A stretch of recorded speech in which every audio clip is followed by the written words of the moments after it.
Ladies and gentlemen, welcome back to the podcast. I'm your host, Shawn Anthony. I'm excited for this particular episode, but also understand this might be your very first time checking out the show. Here, we are at School's Over Now What? We bring you exciting guests each and every single week or a message that's truly going to help you, but most importantly, fam, everybody who's ever been on the show has answered the question we've all asked ourselves at some point in our life, and that is school's over, now what, right? Like, what do we do? How do we navigate that?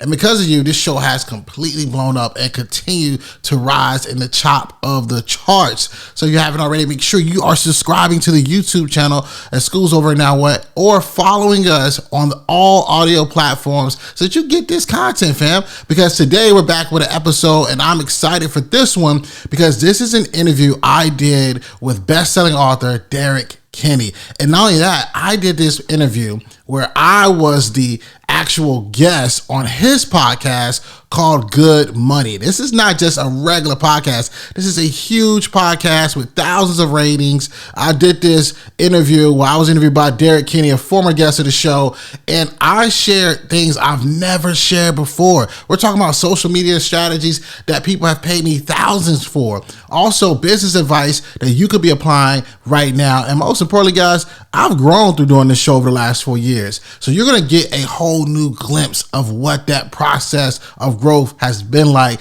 not only for me, but also how it's been with me working with so many clients and so many high profile people that you probably are aware of. So let's make sure you guys grab your pen, your paper, however you take notes, because I can promise you this is one of the most applicable podcast interviews you will ever listen to. Sit back and buckle up and check out this interview I did as a actual guest on the Good Money podcast with Derrick Kinney. Well, Shawn, welcome to the Good Money podcast. It is great to have you with us today. Listen, Derrick, man, I'm excited to be here, man. I was telling you, I've been listening to your show. The show is good. And the fact that you brought me on, let's get it, man. Let's make something happen. Great. Well, I am thrilled to have you. And I think you're going to be real. Okay, let me do that part again. Shawn, I'm so thrilled to have you. I think you're going to be just a treat to our audience today who really needs your message right now as they kick off the new year more than ever. So let's dive right in. You have a passion for people promoting who they are and the value they bring. Why does that matter to you so much? Man, I mean, that question is so good, man. I almost shed a tear hearing you ask it. I think, man, that strong uniqueness, that value comes from the years I spent working and developing companies, having so much enthusiasm and talent and not feel appreciated, right? Someone's listening to this right now who is just excellent at their job, but they're not getting all the accolades, the job promotions they deserve. So then I always tell people, yo, dive into you. Right? There's some skill set. There's something that you're doing that you can apply to your own business or your own brand and get the accolades that you deserve. So I'm very passionate about that. And that comes from the many years of working as a brand manager for huge companies. And I didn't get all the accolades I felt I deserved. So that's such an important topic. Why did you leave brand management and go on your own? And also, I'm curious about, what did you tell yourself when you recognized that you weren't getting the accolades that you really deserved? How did you not become the victim, but stay the victor through that process? I think everything you do in life, in every journey, there's always going to be lessons learned, no matter what you're doing. And for me, you know, I was a brand manager for Target. Before that, I was a brand manager for Macy's. Before that, I was a brand manager for Belk. And I was getting, you know, those fast type promotions where you're promoting to certain levels, but I still was looking at other people getting to levels that I knew I was definitely prepared for. And for me, it made me say, okay, what have I learned at these places, right? I've learned how to put people together. I've learned how to attract audiences.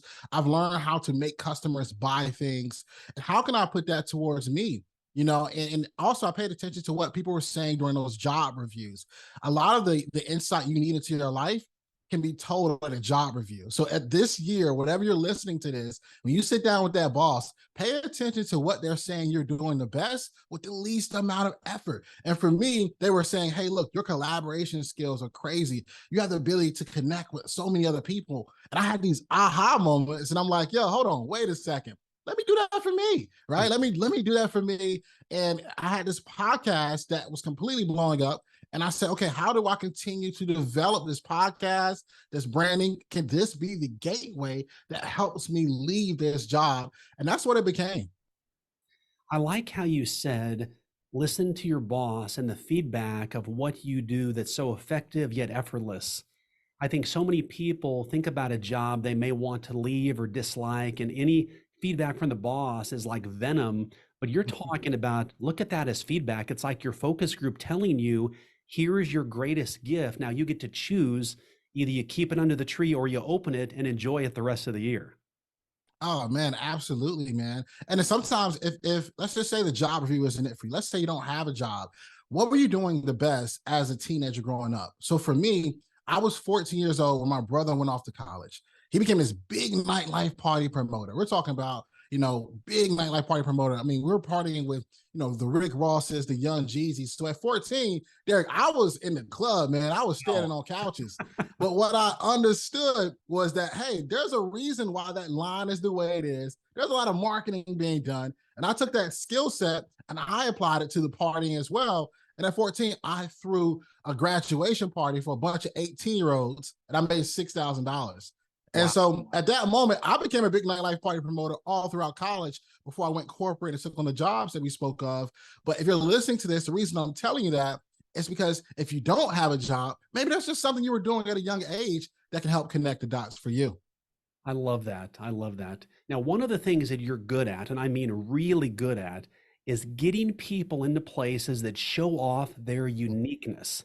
How do you do that? And why does it flow so easily for you? I think it flows so easily for me because all my life I've just been assessing talent. Whatever role I was in as a job, whenever I was in the party world trying to book an artist, whenever I was at, any venue, I was looking for the who's. And there's this thing that you can do when you bring people who don't know each other, but should know each other together, and they just go off and do some amazing things. Whether, they go off and create a huge show, whether they go off and they create a huge marketing campaign, there's a lot they can do to impact the world. So I look for those talents and try to figure out, okay, who do you not know that is talking in your category, in your space? That can be a huge benefit for both of you. And I make those introductions. Can you give us an example of that? Because I think so many people want to do that, but they struggle with how to implement it and actually make that happen. Yeah, I'll give you an example of that. So some of my clients, right, they might be talking really well in the money space or really in the teaching space, right, or really in the finances space. And it's like, okay, well, what is a platform that will help, accelerate your voice where you can be heard so that people can see you? It's not the fact that what you're doing isn't cool or isn't dope enough. It's the fact that the right people haven't heard it. Yes. So then it's like, okay, how do I take that and put you on this so that now you get that, that huge boost in branding, huge boost in morale, but most importantly, visibility. So when influential people tell their followers to follow you, I mean, that one decision, finding the right person, can easily make up for all the Facebook ads, all the billboards, all the TV stuff. It's that relationship. And that's one thing, when you had me on your show, Shawn, I was raving about you off the air.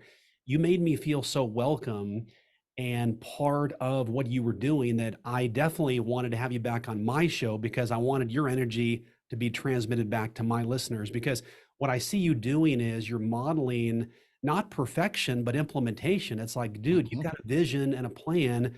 Even if it's messy, go out there and create something big, and you can clean up the mess as you create, but don't wait to create until the mess is completely cleaned up. Yeah, here's the thing, man. The mess will attract people to your message. Oh, the mess will attract people to your message. They're going to see the mess and be like, oh, I'm rooting for him. Or, oh, I go through that as well. Or, oh, I don't have to be perfect. Some of my most engaging content that I like shooting the most is behind the scenes, right? I'm doing it anyway. I might as well show you me doing it. But at the same time, I'm taking you along a journey. So your mess, that same thing right now that you're probably afraid of, it's probably something that you should put out that's going to explode who you are as a human being. Such good advice. That is such good advice. Now, Shawn, you get a lot of stuff done. You have a lot of projects, a lot of things happening. If you follow Shawn on social media, you see him with Rachel Rogers. He's at Rick Ross's house. He's with Dave Metzler. I mean, he's doing all this stuff. I'm curious, how do you organize your day and your week to be so productive? Very good question. I think for me, it's all about like project management, right? Because that's a lot of stuff that people see, but there's a lot of projects that I haven't put out because they're still in negotiations and still being talked about. So I think it's really coming down to project managing what exactly is all on the table, what's the deadline, how important that sense of urgency it is to get those deals or get those things done. But for me, I like to have the first 2 hours of my day back to me, right? I wake up, I help get my kids dressed. The next thing I do is I go to the gym. I go to the gym, I put on the headphones, I focus, I might eat a protein shake, and then I just kind of like really relax and figure out, okay, what am I about to focus on today? How can I maximize it? But one of the key hacks to this is before I gave those 2 hours to myself, the night before, I've already planned what are those three things that need to get accomplished the next day. So I'm not scrambling trying to figure out, okay, who's priority, right? I already know the meetings I'm going into. I already know the people I'm talking to. And I also like to give myself back the last 45 minutes or hour of my day at the very end to do whatever I want, right? It could be to relax, catch up on Netflix, do whatever it is, because I also feel as if you might work hard, but if you work hard, you should reward yourself. And for me, that reward is giving my time back to relaxation. Okay, those are two things that I'm going to take away from our time together. Planning the next day the night before. That way you go into it without having to wonder, what am I doing? Which dramatically reduces your productivity. And having a treat at the end of the day of, hey, I want to watch the next episode of East New York. I want to watch this Yeah. or catch up on ESPN, where there's an incentive there which drives your productivity even higher. I really like that. Absolutely, man. And I think for me, there's another thing that I'm doing right now, just from a productivity standpoint, is that I'm reading books in two different ways. And this is unique. And I've been doing this over the last 90 days, and I've seen tremendous like thought process of keeping the information is that I'll buy the physical book and I'll also buy the audio book. And for me, when you're traveling as much as I'm traveling, I might physically read the book when I'm sitting still. But if I'm on a plane, I'm in the air, or if I'm waiting at an airport, I'm listening to the audio, right? It gives me two different types of vibes. But for me, after it's done, I am then, check this out, I am then going on YouTube and getting a summary from that author. So to give you an example, I was listening to this book called Give and Take by Adam Grant, right? Because in what I do is strongly relationship based. And I've learned a lot. I'm not sure we'll get to it, but I've learned a lot with relationships since I've been doing this. There's givers, there's takers. So also I want to retain that information. So as I'm out in the real world, I'm able to adapt to, okay, Derrick's a giver, right? I'm able to adapt to, okay, this person's a taker, right? And how do I maintain those relationships? So the reason I'm sharing this is because as you're being productive and putting new things into your system, find creative new ways like what we're talking about so that you can retain the information and apply it to you. That's so good. So many people talk about, Derrick, I just don't read books. I'm so busy. But you're offering them a solution of, hey, Solution. you can still read, but let your mind do the reading and listening while you're being productive. That's good. Absolutely, man. Now, right now, you're talking to financial advisors, CPAs, realtors, entrepreneurs, business owners. What would you say to someone listening who feels the self-doubt and is questioning whether they deserve a seat at the table? Oh, the seat is already prepared for you. I think if you're questioning yourself and wondering about it, remember, no one else can say anything in the way you can say it in your voice. And you're either going to attract everybody to you or you're going to repel everybody who's against you, right? Who shouldn't see you, who shouldn't be for you. So I would say this, know that that seat has already been prepared. It's up to you to step into it. There's rooms that your name is probably being spoken of and you haven't even opened the door yet. But the only way you're going to open that door is you have to first be actionable. So put yourself out there, make a step towards action today, and that's how you'll have that seat ready for you. Let's drill down on that. What would be maybe 2 to 3 action points people could take? So let's say it's somebody who has thought about, why is everyone else more successful than me?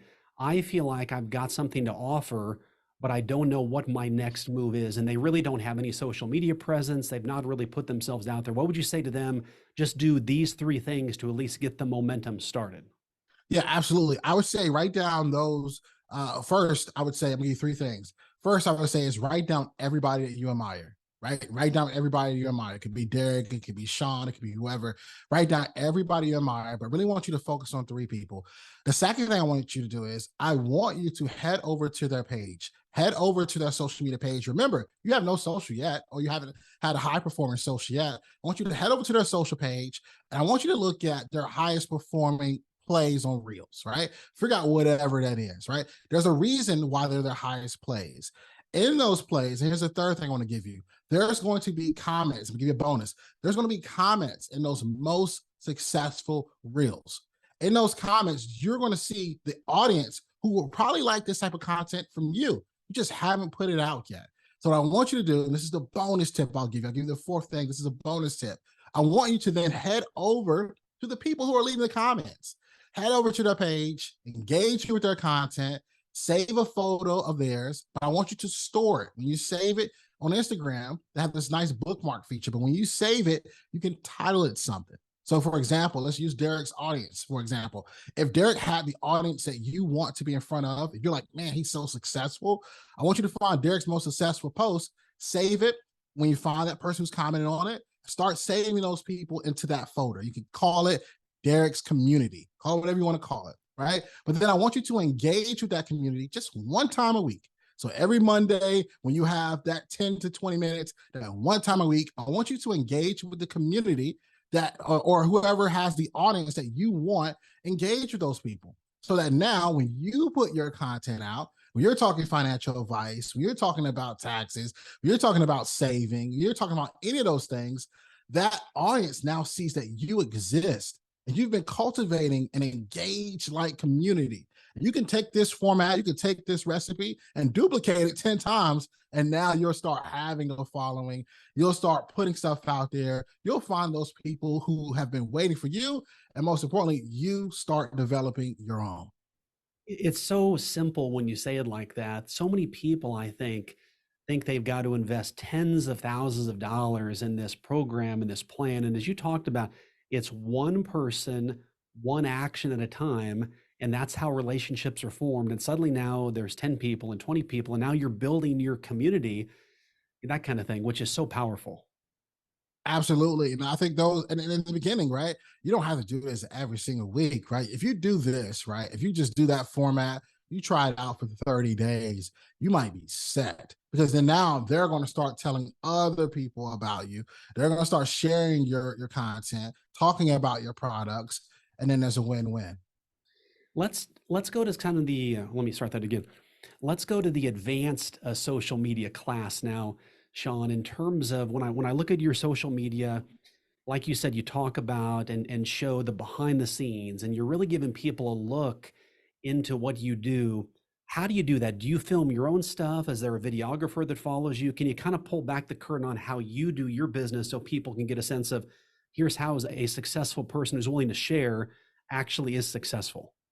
Yeah, well, I've learned a lot, and shout out to my guy, two-time Emmy Award winner Mario Armstrong, who's amazing, but he's also been such a good mentor to me and giving me advice and what we talked about. And I was at first, I was going to so many places doing so much dope stuff. He was like, "Man, listen, the way you're moving, I think people have to see it in a different way." And I'm like, "What do you mean?" He was like, "Yo, let's talk about how you should have your own shot template." And so what that looks like, and this is a huge hack, so I hope all you guys are writing this stuff down. I created, Derrick, a shot template. So if I am going to, let's say, for example, I have a new podcast that's about to start with a huge talent like Terry Ijeoma or Rachel Rogers or David Tyree, all these guys are my clients. Let's say I'm having this huge thing and I've invited, plenty of people to come speak, right? The shot template shows it in my point of view. So the first shot might be literally me going over who's about to show up today, right? Okay. So you might say, okay, how's that being shot? What is that being shot with? You can start simple. You can use your iPhone, or you can go more advanced. And the more advanced is I started to pay attention to little gadgets that can show my point of view. And one of the coolest gadgets that I just got, and this is funny, I haven't told anyone that, this is Insta360 X3, right? And you're only gonna get these type of tips on Derrick's show because I love his audience. Cool. But it allows for you to see me and see me with the talent, how I'm moving. So with the shot template of making sure I have a frame of me talking to people, make sure I have a frame of going over what I'm about to what's about to happen today, a shot of this is how it's being done. And most importantly, any like reviews, any wrap ups, any comedy, just movement. And what I found out with Instagram and social media is people have a very short attention span. It's usually typically 2 to 3 seconds. And their eyes want something new. So then I started to like time my frames to like, you know what? I'm only going to give you 2 seconds of this or 3 seconds of this, and then I'm switching to something else. Right? Because if I just give you 8, 10 seconds of the same thing, you're not going to stick around. Right. So it's like, all right, how do I do that? And I'm constantly learning that. But that's the first thing. And then last but not least, if you do have the ability to get the gadgets or shoot your own point of view, I would never be afraid of having someone follow you. And they can follow you on an iPhone. The way these iPhones are going nowadays with a 4K 24, like they can follow you on an iPhone and be perfectly fine. But I would say that's the step. Develop whatever shot template you want. Check out some of these tools that allow for you to show your point of view. And most importantly, if you got the money, then I would say just have someone follow you around. Shawn, let me ask you this, because somebody listening may say, that's exactly what I want, but they might have this little dent in their self-esteem that says, what would people think if they see somebody following me around? I'm sort of a nobody right now. What would you say to them to give them a perspective of who they really are and why they need to be doing that? You need to do it because you are going to go to a place someday. You're going to reach a level someday, and you're going to wish you had documented the whole process. That's good. And there's nothing's going to be better than looking back and be like, man, I started off like doing that. That's crazy. You know, I became a full-time entrepreneur last August. But if you go real back into my content, I shot a lot of videos in my car. So it's like, oh man, it's just shooting videos in his car. And people were sharing it, whether it was a message, whether it was a message. But then you'll see the evolution of growth. And there's this thing about journey and seeing somebody literally go from nothing to something. And it makes us very intrigued and interested, right? Everyone looks back at the old Amazon photo of Jeff Bezos, looked like he was in who knows where, just preparing Amazon. And look where it's at today, right? Or Steve Jobs, right? And I think we're fortunate to see that. But let's be honest, we would have loved to see way more of that. We would love to see way more of that because that shows them being an everyday person to reach their goals. And I think if you're going to reach any level, you need people that's going to be champions for you or people that's going to be like, yo, motivating you. You can't do this alone. So I would say get that camera. Yo, the best performing content I ever had is the content where it's literally the lowest production, right? Isn't that interesting? Yeah. The lowest production is the best content. Well, people purchase passion. And I find when people see someone who is passionate about what they believe in, it tends to attract more people to them. So when people see somebody videoing you, they automatically think something important is happening. They want to be a part of that. And like you said, when you can convey that transformational journey, people like to put themselves in the same spot as you talked about. Boy, Shawn left this company. I could leave a company, and it gives them hope. And I think you and I are the best kind of dealers, and that's that we're dealing hope on a day-to-day basis. Oh, absolutely, man. Absolutely, man. There was a trending sound that was a couple months ago this year, and the trending sound was like, it was something like, oh, hey, I could be at Target. It was a trending sound. I could be at Target. Dude, I took that trending sound when I was working at Target and showed them when I was working at Target to show them what I'm doing now. And it became a very high performing video, you know? So I think it's important to play into that. Play into that. You'll have so many people rooting for you, you know, and it might not be as fast that you want. It might not happen as quick as you want, but when it happens, it's going to happen at a very high level. I love that. Well, Shawn, we've talked about how our listeners can take your principles and grow their business. At the end of our show, I ask each of our guests 5 questions for how our listeners can build their wealth. So question number 1, what's something you're doing right now that your 18-year-old self would be proud of? Oh man, my 18-year-old self would be proud of how I'm investing into myself. Yeah. And I'm all for buy all the designer. I have the designer, I have the Rolex, I have all that stuff. But I'm investing in myself at such a high level right now that ROI is not even going to be measurable. So I would say that. That's a great answer. What advice would you give your younger self about money? Oh, you have to believe that you can have a lot of it, right? I should think money. There was a certain amount that I'm like, okay, if I have that amount, I'm great. I feel good. Or if I remember when I was saying to myself, I just want to make $10,000 a month. I just want to have a $10,000 a month, right? And the fact that that's so common now is only because my belief is higher, right? So I would say have a stronger belief that you are worthy of more, you deserve more, and more is coming, and it will happen. Any hacks you could offer our listeners that are holding and harboring some bad money beliefs that have literally held them back from making the money they deserve or even the promotion that they're qualified for but can't quite get? Don't compare your life not only just to others, but don't compare life to your family members, right?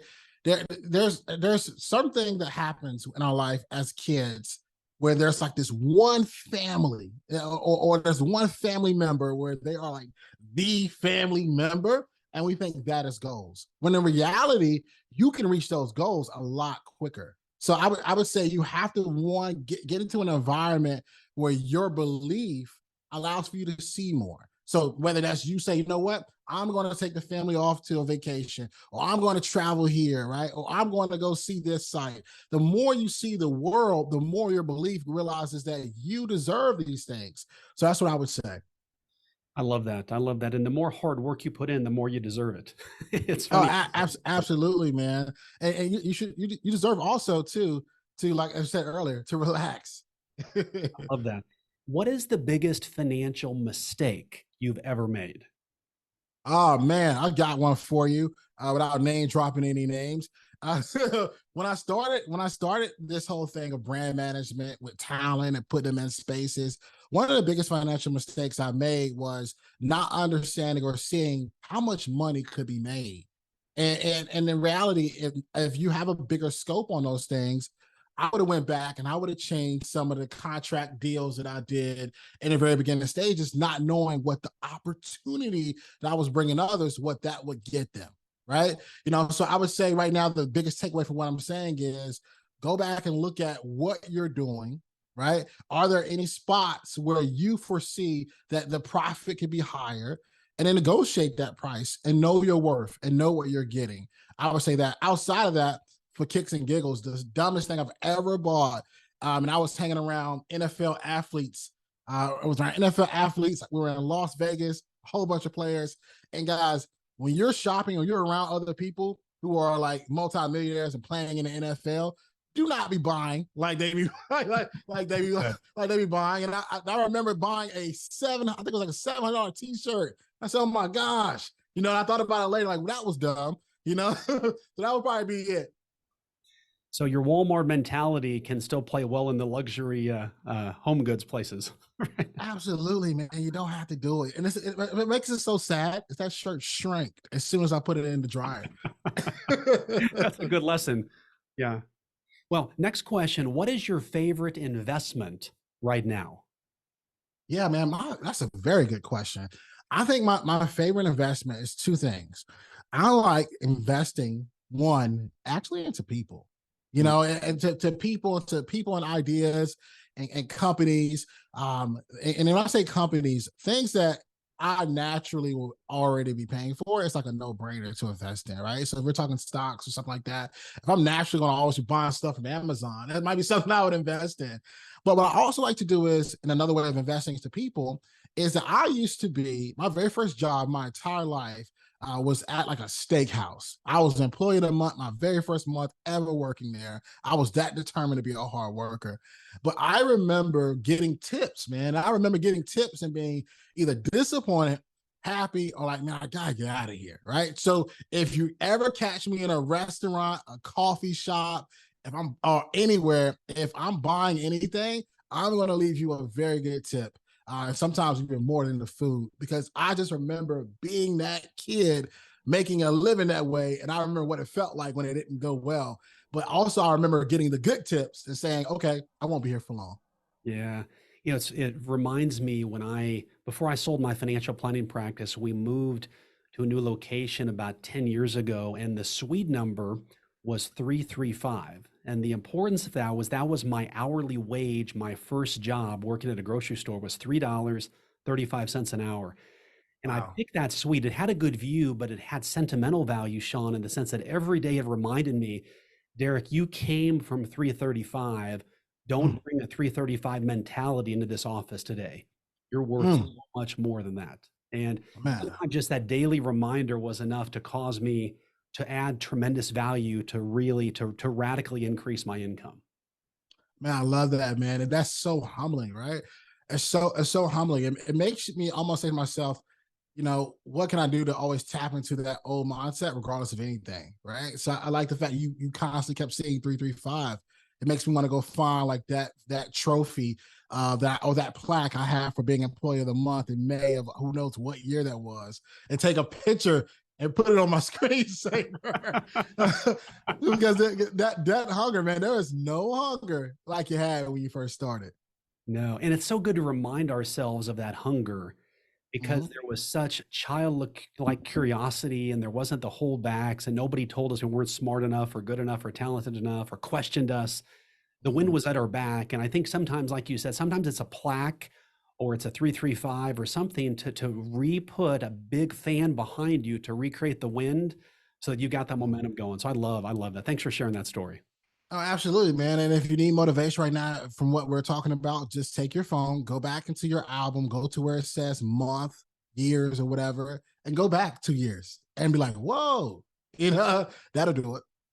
That's good. Last question for you. This comes out of my book, Good Money Revolution, Shawn. There's a concept called the generosity purpose I talk about, which is a cause that a person is passionate about. It's a wrong they want to right, an injustice they see in the world. And I'm curious if there is a cause that you support either with your time or your money. And if so, why is it so important to you? Yeah, the cause I will support to the day I'm no longer here, man, it is really, really making sure that our school systems and kids are seeing the right things and are taking the right books and withholding that information.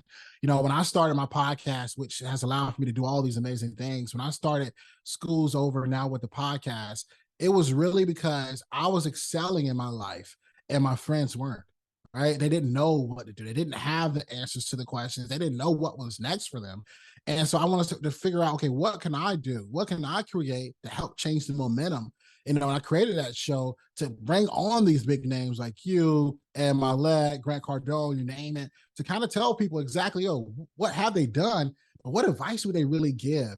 So I will forever, be involved in schools, education, giving money to kids for books, being one of the biggest donators of all time when it comes to that, because I come from Rocky Mount, North Carolina, and we didn't really care or hear about education being important until 11th grade. If you know anything about school, when you get to 11th grade, that GPA, whatever you got, it's what you got. It's Right. not a lot of wiggle room, right? You're not going to do a whole bunch in a year, So I think bringing that awareness to that will always be a core part of what I do. Shawn Anthony, you are inspiring, you're uplifting, and you practice what you preach. I am so thankful for you as a friend, and I think our listeners have benefited so greatly from this. Shawn, thanks for being on Good Money. We've really enjoyed having you today. I appreciate you guys. Always remember, dream it, believe it, go out and get it. I love it. Thank you, Shawn.